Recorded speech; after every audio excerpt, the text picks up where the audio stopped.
ጤና ይስጥልኝ። ይህ ባና ሚዲያ ነው። ከባና ሚዲያ ለዛሬ ያዝናቸው ዘገባዎች አሁን ማስደመጥ ጀመርን። አበይት ነጥቦችን በቅድሚያ ጠቅላይ ሚኒስትር አብይ አህመድ ለቲዲኤፍ አርሚ አዛዥ ሽምግልና መላካቸውን ታውቋል። ሽምግልና የተላከላቸው ጀነራል በእነ ኮሎኔል ደመቀ ዘውዱ የሚመራው የወልቃይት አስተዳደር እንዲያፈርሱና ይህንን ውሳኔ የሚቃወሙ የተከዜ ዘብ ካሉ ከመከላከያ ጋር ሆኖ የህግ ማስከበር እርምጃ እንዲወስዱ ፍቃድ ተሰጥቷቸዋል። የአርሚ አዛዡ ለአብይ አህመድ የሰጡት ምላሽም ይዘናል፣ እንቃኘዋለን። የትግራይ ወታደራዊ ኮማንድ አባልና የምዕራብ ግንባር አዛዥ ጀነራል ምግበይ ኃይለ የማህበራዊ ሚዲያ ተጠቃሚዎችን ለሁለት ጎራ የከፈለ አነጋጋሪ ቃለ መጠይቅ አድርገዋል። ጀነራሉ ከድምፅ ወያነ ጋር 1 ሰዓት ገደማ የወሰደ በትግርኛ ቃለ መጠይቅ ያደረጉ ሲሆን ንግግራቸውም በተለያዩ አውድ እየተተረጎመ ይገኛል።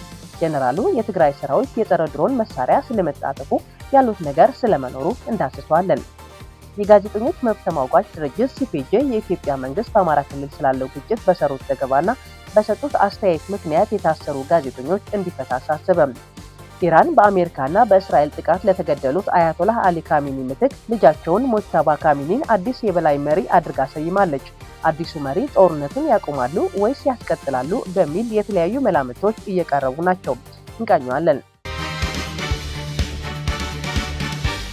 ጠቅላይ ሚኒስትር አብይ አህመድ ለቲዲኤፍ አርሚ አዛዥ ሽምግልና መላካቸው ታውቋል። ሽምግልና የተላከላቸው ጀነራል በእነ ኮሎኔል ደመቀ ዘውዱ የሚመራው የወልቃይት አስተዳደር እንዲያፈርሱና ይህንን ውሳኔ የሚቃወሙ የተከዜ ዘብ ካሉ ከመከላከያ ጋር ሆኖ የህግ ማስከበር እርምጃ እንዲወስዱ ፍቃድ ተሰጥቷቸዋል። የአርሚ አዛዡ ለአብይ አህመድ አስደንጋጭ ምላሽ መስጠታቸውም ተሰምቷል። አብይ አህመድ ወደ ስልጣን ከመምጣታቸው በፊት ኢትዮጵያ በዓለም አቀፍ የሰላም ማስከበር ተልዕኮ ቀዳሚ ስም የነበራት ሀገር ናት። በኮሪያ፣ በሩዋንዳ፣ በላይቤሪያ፣ በሱዳን እና በሶማሊያ የኢትዮጵያ ወታደር የሰላም ተምሳሌት ሆነው ቆይቷል። በዚህ ኩሩ ታሪክ ውስጥ ደግሞ የትግራይ ተወላጅ የሰራዊት አባላትና መኮንኖች የጀርባ አጥንት ነበሩ። እነዚህ የሰራዊት አባላት ለዓመታት ከቤተሰቦቻቸው ተለይተው በሱዳን ዳርፉር፣ በአብይ እና በሶማሊያ በረሃዎች ለሀገር ክብርና ለዓለም ሰላም ደማቸው አፍስሰው አጥንታቸውን ከስክሰዋል። ሆኖም ጥቅምት 2013 ዓ.ም በትግራይ ላይ ጦርነት ሲታወጅ በገዛ አገራቸው ትዕዛዝ ማንነታችሁ ተጋሩ ስለሆነ አናምናችሁም ተብለው ትጥቃቸው እንዲፈቱ ተደርጓል። ጠቅላይ ሚኒስትር አብይ አህመድ ከ5 ዓመት በፊት ማንነታችሁ ተጋሩ ስለሆነ አናምናችሁም በሚል የቁም እስረኛና ስደተኛ ያደረጋቸው ለነ ሜጀር ጀነራል ሙዘይ መኮንን ነው። ታዲያ አሁን ላይ ሽምግልና ይላኩት ጀነራል ሙዘይ መኮንን በሱዳን የሚገኘው የቲዲኤፍ አርሚ 7 አዛዥ ሲሆኑ ከአብይ አህመድ የተላከላቸው ሽምግልና ከህወሓት ተነጥሎ ጦሩንና ተፈናቃዮች ይዞ ወደ ወልቃይት እንዲገቡ ነው።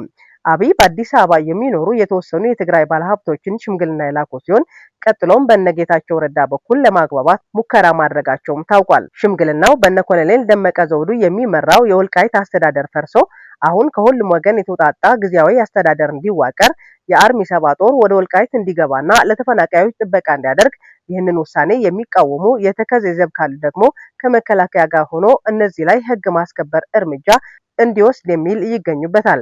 ጠቅላይ ሚኒስትሩ ይህንን ምልጃ ያቀረቡት ለሀገር የሰሩ ጀግኖች በድንገት ወደ ወንጀለኛ ተቆጥረው ከስራቸው እንዲታገዱ ስልኮቻቸው ተነጥቀው ከዓለም ጋር እንዳይገናኙ ላደረጓቸው ወታደሮችን ነው። ጠቅላይ ሚኒስትሩ ወልቃይትን ለመመለስ ፍላጎት ኑሯቸው ሳይሆን በርካብና መንበር መጣፋቸው ያስቀመጡት የሚፈልገውን እያሳየ ወደ ምትፈልገው ወጥመድ አስገባው የሚል አስተሳሰባቸው ተጠቅሞ የአርሚ 7 ወደ ራሳቸው ወጥመድ ለማስገባት የተጠቀሙበት ስልት ነው።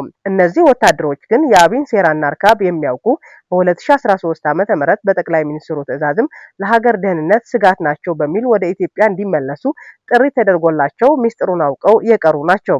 የኢትዮጵያን ሰንደቅ ዓላማ በኩራት ለብሰው የሄዱ ወታደሮች በገዛ አገራቸው ክህደት ምክንያት አገር ቤት ሲመለሱ የሚጠብቃቸው እስር ቤትና ሞት መሆኑን የተረዱት ሜጀር ጀነራል ሙዘይ መኮንን ጨምሮ በመቶዎች የሚቆጠሩ የሰላም አስከባሪዎች በተባበሩት መንግስታት ድርጅት ጥበቃ እንዲደረግላቸው በስደት ካምፕ ውስጥ ለመቆየት ተገደዋል። ታዲያ እነዚህ አስቸጋሪ ጊዜያት አልፈው በስደት ላይ ጠንካራ ሰራዊት የገነቡት እነ ጀነራል ሙዘይ አብይ አህመድ ያቀረቡትን ምልጃ በማር የተለወሰ መርዝ መሆኑን በመረዳት እንደማይቀበሉት አስታውቀዋል። ጀነራል ሙዘይ አርሚ 7 የቲዲኤፍ አካል ነው፣ የሚመራውም የሚታዘዘውም በቲዲኤፍ አመራሮችና የጋራ ውሳኔ መሆኑን ማንኛውም አይነት የፖለቲካ ውይይት መደረግ ያለበት ደግሞ ትግራይን እያስተዳደረ ካለው ጊዜያዊ አስተዳደርና ከህወሓት ጋር መሆን አለበት በሚል ለአብይ አስደንጋጭ ምላሽ መስጠታቸው ሰምተናል። የትግራይ ወታደራዊ ኮማንድ አባልና የምዕራብ ግንባር አዛዥ ጀነራል ምግበይ ኃይለ የማህበራዊ ሚዲያ ተጠቃሚዎችን ለሁለት ጎራ የከፈለ አነጋጋሪ ቃለ መጠይቅ አድርገዋል። ጀነራሉ ከድምፅ ወያነ ጋር 1 ሰዓት ገደማ የወሰደ በትግርኛ ቃለ መጠይቅ ያደረጉ ሲሆን ንግግራቸውም በተለያዩ አውድ እየተተረጎመ ይገኛል። ጀነራል ምግበይ በጽኑ ታመው በሞት አፋፍ ላይ ናቸው። ባህላዊ ጀነራል የትግራይን ወርቅ ዘርፈዋል በሚል የስም ማጥፋት ዘመቻ ተከፍቶባቸው ቆይቷል። ልዩነቶች በሰላማዊና ፖለቲካዊ መንገድ መፈታት አለባቸው የሚል ሐሳብ በቃለ ምልልሳቸው በተደጋጋሚ ያነሱት ሲሆን የትግራይ ተደማሪዎችና የአብይ ብልጽግና ሚዲያዎች ግን ምግበይን በተቃራኒ እየወነጀሉ ይገኛሉ። ጀነራል ምግበይ በወጣትነት እድሜያቸው በ1970ዎቹ አጋማሽ አካባቢ በወቅቱ የነበረውን የደርግ ስርዓት ለመታገል ህወሓትን የተቀላቀሉ በወጣትነታቸውም በርካታ ጀብዶች የሰሩ ናቸው። በ1980ዎቹ መጀመሪያ አካባቢ የኢህአዴግ ሰራዊት ወደ መሃል ኢትዮጵያ በሚገሰገስበት ወቅት በቆቦ ግንባር በተደረገው ከፍተኛ ውጊያ የፌድሪ መከላከያ ሰራዊት ጠቅላይ ኢታማዦር ሹም የሆኑት ፊልድ ማርሻል ብርሃኑ ጁላ የያኔው የደርግ አመራር ጀነራል ምግበይ በሚመራው ክፍለ ጦር እጅ መማረካቸው ይታወቃል። ግንቦት 20 ቀን 1983 ዓ.ም የደርግ ጦር ተሸንፎ አዲስ አበባ ስትያዝ ቤተ መንግስቱ ወይም 4 ኪሎ የተቆጣጠረች ክፍለ ጦር የመሩም ጀነራል ምግበይ ነበሩ። የያኔው 10 አለቃ የአሁኑ ፊልድ ማርሻል ብርሃኑ ጁላ ማርከው ለስልጣን ያበቁት ጀነራል ምግበይ በ2013 የትግራይ ጄኖሳይድ በመመከት ከፍተኛ ሚና ከነበራቸው የጦር አዛዦች በግንባር ቀደምትነት ይጠቀሳሉ። ከፕሪቶሪያው ስምምነት በኋላ የፋኖ ኃይል በ6 ግንባሮች አደራጅተው እየወጉን ነው የሚል ከፌዴራል መንግስት ክስ ሲቀርብባቸው ቆይቷል። እንኳንም ዘንብብሽ ድሮም ጤዛነሽ እንደሚባለው ጀነራል ምግበይን ለመወንጀል ከድምፅ ወያነ ጋር ያደረጉት ንግግር ሆን ብለው የተሳሳተ ትርጉም እየሰጡት ይገኛሉ። አውራምባ ታይምስ፣ ዘሀበሻና ሌሎች ሚዲያዎች የትግራይ ሰራዊት የጸረ ድሮን መሳሪያ ታጥቋል የሚል ዘገባ አሰራጭቷል። ጀነራል ምግበይ ግን የትግራይ ሰራዊት ጸረ ድሮን ስለመታጠቁ በይፋ የገለጹት ነገር የለም። ጀነራሉ ዘመናዊ መሳሪያ ስለታጠቅ ጦርነት አታሸንፍም፣ አንድን ጦርነት ውጤታማ በሆነ መንገድ ለግብ ማድረስ የሚቻለው በጠራ አስተሳሰብ የተቃኘ ዓላማ ያለው ጠንካራ ሰራዊት ሲኖርና ሰራዊቱም በተጠናና ግልጽነት ባለው አኳኋን ሲመራ ነው። ለድሮን ጸረ ድሮን፣ ለታንክ ደግሞ ጸረ ታንክ፣ ለአውሮፕላን ደግሞ ጸረ አውሮፕላን አለው፣ ለሁሉም መፍትሄ አለው በማለት ነበር የወታደራዊ ሳይንስ ሀቆች ያቀረቡት። ሀቁ ይህ ሆነ ሳለ የተለያዩ ሚዲያዎች የትግራይ ሰራዊት ጸረ ድሮን ታጥቋል በማለት የተዛባ መረጃ እያሰራጩት ያሉት የትግራይ ሰራዊት የላቀ መሳሪያ ታጥቋል የሚል ስጋት በመፍጠር በፌዴራል መንግስቱና በሌሎች ኃይሎች ዘንድ የጦርነት ዝግጅትና ጥርጣሬ እንዲነግስ ለማድረግ ነው።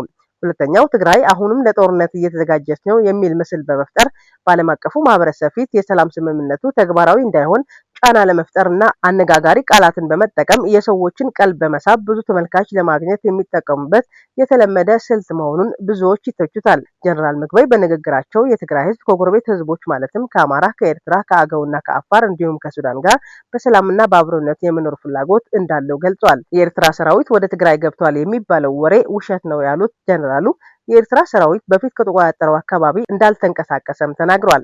ከኤርትራ ጋር ያለው ግንኙነት ሲናገሩም ከሁሉም ጋር ሰላም እንዲሆን እንፈልጋለን፣ ነገር ግን በሪሞት አሊያም ጠምዝዞ የሚገዛን ኃይል ግን አይኖርም ብለዋል። የትግራይ ህዝብ ጥያቄ ግዛታዊ አንድነት እንዲከበር፣ ተፈናቃዮች እንዲመለሱና ማህበራዊ ኢኮኖሚያዊ ህይወት እንዲያገግም መሆኑን ጠቅሰው ይህ ጥያቄ ወደ ጎን በመተው ወደ አዲስ አበባ የሄዱ የቀድሞ ወታደራዊ መሪዎችን ቃላቸውንና ህዝባቸውን የካዱ ደካሞች ሲሉ ነቅፈዋቸዋል። የትግራይ ጉዳይ መፈታት ያለበት በትግራይ ምድር እንጂ በጠላት ጉያ ስር በመሸጎጥ አይደለም ሲሉም ተሰምቷል። የጋዜጠኞች መብት ተሟጋች ድርጅት ሲፒጄ የኢትዮጵያ መንግስት በአማራ ክልል ስላለው ግጭት በሰሩት ዘገባና በሰጡት አስተያየት ምክንያት የታሰሩ ጋዜጠኞችን እንዲፈታ አሳሰበም። ጋዜጠኝነት እንደ ወንጀል መቁጠርና በፖለቲካ ዘገባዎች ላይ የሚሳተፉ ሴቶችን ኢላማ ማድረግ በሀሳብ ነጻነት ላይ ከፍተኛ ስጋት መፍጠሩን አስጠንቅቋል። እንደ አውሮፓውያኑ አቆጣጠር የ2026 ዓለም አቀፍ የሴቶች ቀንን ምክንያት በማድረግ ሲፒጄ ባወጣው መግለጫ ሁለቱ ጋዜጠኞች በአማራ ክልል ስላለው ግጭት በሰሩት ዘገባና በሰጡት አስተያየት ምክንያት ለ3 ዓመታት ያህል በእስር ላይ መቆየታቸውን ገልጿል። በሽብርተኝነት ወንጀል ጥፋተኛ ሆነው ከተገኙም የሞት ቅጣት ሊፈረድባቸው እንደሚችል ድርጅቱ አመላክቷል። እንደ ሲፒጄ ዘገባ ከሆነ ገነትና መስከረም በመጪው ግንቦት ወር ላይ ፍርድ ቤት ቀርበው የመከላከያ ምስክራቸውን ያሰማሉ ተብሎ ይጠበቃል። የነሱ ቀጣይነት ያለው እስር የጋዜጠኞችን ደህንነት በተለይም በፖለቲካና በግጭት ቀጠናዎች ውስጥ የሚሰሩ ሴት ጋዜጠኞች የሚገጥማቸውን እንግልት እንደሚያሳይ ድርጅቱ ገልጿል። የእነዚህ ጋዜጠኞች ክስ ጋዜጠኝነትን እንደ ወንጀል የመቁጠር አዝማሚያ ነጸብራቅ መሆኑን የጠቀሰው ሲፒጄ እንዲህ ያሉ እርምጃዎች ፕሬስ ነጻነትን ለመጠበቅ የተገነቡ ዓለም አቀፍ ቃሎችን የሚያናጉ ናቸው ሲል አስጠንቅቋል። ከ2 ሳምንት በፊት የካቲት 17 ቀን 2018 ዓ.ም ሲፒጄ የኢትዮጵያ ባለስልጣናት በከባድ የሽብር ወንጀል የተከሰሱ 4 ጋዜጠኞች ፍትሐዊና ግልጽ የሆነ የፍርድ ሂደት እንዲያገኙ እንዲያረጋግጡ ማሳሰቡ ይታወሳል። በወቅቱ ድርጅቱ ባወጣው መግለጫ በአማራ ክልል ስላለው አለመረጋጋት በማጋራት በሰሩት ዘገባ ምክንያት ለ3 ዓመታት የታሰሩት ጋዜጠኞች የህግ ጥበቃ ሊደረግላቸው እንደሚገባ አሳስበዋል። የጋዜጠኞቹ የረጅም ጊዜ እስርና የተመሰረተባቸው ክስ ክብደት በፕሬስ ነጻነትና በፍትህ ሂደት ላይ ጥያቄ እንደሚያስነሳ የገለጸው ሲፒጄ መንግስት ዓለም አቀፍ የፍትሃዊ ፍርድ መስፈርቶችን እንዲያከብር ጠይቋል። ኢራን በአሜሪካና በእስራኤል ጥቃት ለተገደሉት አያቶላህ አሊ ካሚኒ ምትክ ልጃቸውን ሞጅታባ ካሚኒን አዲስ የበላይ መሪ አድርጋ ሰይማለች።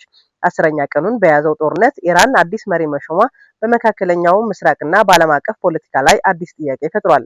አሜሪካና አጋሮቿ ከዚህ ሚስጥራዊ መሪ ጋር የሚኖራቸውን ግንኙነትና የጦርነቱን እጣ ፈንታ ምን ይሆን የሚለውን በጉጉት እንዲጠበቅ አድርጎታል። እድሜያቸው 56 ዓመት የሆኑት ሞጅታባ ካሚኒ እስካሁን ራሳቸውን ከህዝባዊ መድረኮች አርቀው የቆዩ ቢሆንም ከአባታቸው ጎን በመሆን ከፍተኛ የአመራር ድጋፍ ሲሰጡ መቆየታቸውን አልጀዚራ ዘግቧል። የአሜሪካው ፕሬዝዳንት ዶናልድ ትራምፕ አዲሱ የኢራን መሪ ለረጅም ጊዜ መቆየት ካለበት በአሜሪካ መደገፍ አለበት በማለት ላቀረቡት ሐሳብ የኢራን የውጭ ጉዳይ ሚኒስቴር የኢራን መሪን መምረጥ የኢራናውያን የውስጥ ጉዳይ ብቻ ነው የሚል ምላሽ መስጠቱ ይታወሳል። አሜሪካና አጋሮቿ አዲሱን መሪ የሚመለከቱት በከፍተኛ ጥርጣሬ ነው። በተለይም ፕሬዝዳንት ዶናልድ ትራምፕ መቆየት ከፈለገ እኛን መስማት አለበት ማለታቸው ዋሽንግተን ከአዲሱ መሪ የምትጠበቀው የፖሊሲ ለውጥ እንጂ የሰው ለውጥ አለመሆኑን ያሳያል። ኢራን የኒውክሌር መርሃ ግብሯን እንድታቆምና ለታጣቂዎች ቡድኖች ወይም ሐማስና ሂዝቦላህ እንዲሁም ሁቲ የምታደርገው ድጋፍ እንድታቋርጥ ትፈልጋለች። እንደ ፈረንሳይና ጀርመን ያሉ አገራት ደግሞ ዲፕሎማሲያዊ መፍትሄ ቢፈልጉም ኢራን ከሩሲያ ጋር ያላትን ወታደራዊ ግንኙነት በአውሮፓና በኢራን መካከል ትልቅ ግድግዳ ሆኗል። በተለይም የሩሲያ ፕሬዝዳንት ቭላዲሚር ፑቲን ለአዲሱ የኢራን ጠቅላይ መሪ ሞጅታባ ካሚኒ የእንኳን ደስ አሉት መልእክት በማስተላለፍ ሩሲያ ለኢራን ያላትን የማይናወጥ አጋርነት በድጋሜ አረጋግጠዋል። ፑቲን በመልእክታቸው የአባቶን ስራና ከፍተኛ መከራ የተደቀነበት የኢራን ሕዝብ አንድነት በክብር እንደሚያስቀጥሉ እተማመናለሁ ማለታቸውን ይህንን በአውሮፓውያን ዘንድ አልተወደደላቸውም። አሁን አሜሪካና እስራኤል ኢራን ላይ የከፈቱት ጦርነት ይቀጥላል ወይስ ይቆማል የሚለውን የብዙዎች ጥያቄ ነው። ሞጅታባ ካሚኒ ስልጣናቸው ለማጥናትና በኢራን አብዮታዊ ጋርድ ዘንድ ተቀባይነት ለማግኘት የአባታቸውን የመከላከል ስልት ሊቀጥሉ ይችላሉ። የአባታቸው ደም ሳይደርቅ ወደ ሰላም መምጣት በኢራን ወታደራዊ ክንፍ ዘንድ እንደ ሽንፈት ሊቆጠር ስለሚችል እስራኤል ላይ የሚሰነዘሩ ጥቃቶች ሊበረቱ ይችላሉ ተብሎ ይጠበቃል። በሌላ በኩል ኢራን በአሁኑ ወቅት በኢኮኖሚና በወታደራዊ አመራር ደረጃ ክፉኛ ተመታለች። አዲሱ መሪ ስልጣናቸውን ለማረጋጋትና የሀገር ውስጥ ተቃውሞ እንዳይነሳባቸው ከምዕራባውያን ጋር በስሱ የመደራደር መንገድ ሊመርጡ ይችላሉ። ይህ ማለት ግን ሰላም ሰፈነ ማለት ሳይሆን ጊዜ ለመግዛት የሚደረግ ዲፕሎማሲያዊ ጨዋታ ሊሆን ይችላል ተብሏል። ጦርነቱ ከመቀጠል ይልቅ ይቆማል የሚለውን ሐሳብ ሚዛን እንዲደፋ የሚያደርገው ደግሞ የቻይና መንግስት የመካከለኛው ምስራቅ ጉዳዮች ልዩ መልእክተኛ የሆኑት ዣይ ጁን አሜሪካና እስራኤል ከኢራን ጋር እያካሄዱት ያለውን ጦርነት ለማሸማገል ሳውዲ አረቢያ ገብቷል። ቤጂንግ በባህረ ሰላጤው አካባቢ ሰላምና መረጋጋትን ለማስፈን የማያቋርጥ ጥረት ለማድረግ ከሪያድ ጋር ለመስራት ዝግጁ መሆኗን የቻይና መንግስት አስታውቋል። ስለሆነም ቻይና ልዩ መልእክተኛዋን ወደ ሪያድ መላኳ ቤጂንግ አዲሱ መሪ ወደ ለየለት ጦርነት እንዳይገቡ ጫና እያደረገች መሆኑን ያሳያል። ሳውዲ አረቢያም ጦርነቱ ቀጠናዊ ሆኖ የነዳጅ መርከቦቿና ፋብሪካዎቿ እንዳይመቱ ስለምትሰጋ አዲሱን መሪ ወደ ንግግር ጠረጴዛ ለማምጣት የቻይናን ጉልበት ትጠቀማለች ተብሎ ይገመታል። ሞጅታባ ካሚኒ ለአሜሪካና ለአውሮፓ ያላቸው ትልቁ ፈተና ታማኝነት ነው። ምዕራባውያኑ እርሳቸው እንደ አባታቸው አክራሪ አድርገው ስለሚመለከቷቸው ግንኙነቱ በቅርብ ጊዜ ውስጥ ወደ ሰላም የመምጣት እድሉ ጠባብ ያደርገዋል። ጦርነቱ የመቆሙ አጋጣሚ አዲሱ መሪ በኢራን ውስጥ ያላቸውን ስልጣን ምን ያህል በፍጥነት እንደሚያረጋጉና ከአብዮታዊ ጋርዱ የሚመጣባቸው ጫና እንዴት እንደሚቋቋሙት ላይ የሚወሰን ይሆናል። የተከበራችሁ የባና ሚዲያ አድማጭ ተመልካቾች ለዛሬ ያዝናቸው ዜናዎች እነዚህ ይመስላሉ። ስለተከታተላችሁን እጅግ አድርገን እናመሰግናለን። የባና ሚዲያ የዩቲዩብ ቻናል ላይክ፣ ሼር እና ሰብስክራይብ ማድረግ እንዳትረሱ። መልካም ጊዜ